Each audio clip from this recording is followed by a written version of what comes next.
ఇది మోసం ప్రభుత్వం, ఇది ఉండదనేది అర్థమైంది. ఎప్పుడు మంత్రివర్గం ఇస్తున్నా అప్పుడు పడిపోతుంది, 100% పడిపోతుంది, బాధపడుతుంది. స్థానిక ఎన్నికలు ఎందుకు పెట్టలేదనుకుంటారు? సర్వే చేస్తే ఒక 10 నియోజకవర్గాలే గెలిచేది ఉన్నాయట. కానీ మనంటే అన్నింటి పోయినట్టు అన్ని టీఆర్ఎస్ వస్తున్నారు.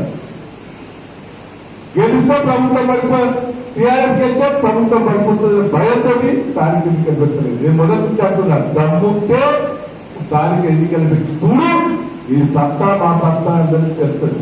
మేము ఓడిపోయిందంటే మేము రాజకీయాల నుంచి విత్డ్రా చేసుకుంటామని చెప్పాను. ఇక్కడ 6 మండలాలు ఉన్నాయి. 6 మండలాల మున్సిపాలిటీలా 1 సైడ్ టీఆర్ఎస్ గెలవబోతున్నారు. ఈ సందర్భంగా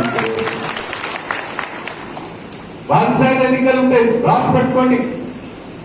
నేను మొదలే చెప్తా, నేను 6 నెలల ముందే నేను కేసీఆర్ గారు చెప్పిన, నేను గెలిచేటట్టు నేను సాగను.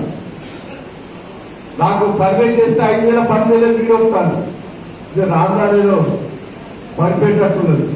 ఆ వ్యవసాయం అంతా డెవలప్ అయిపోయింది.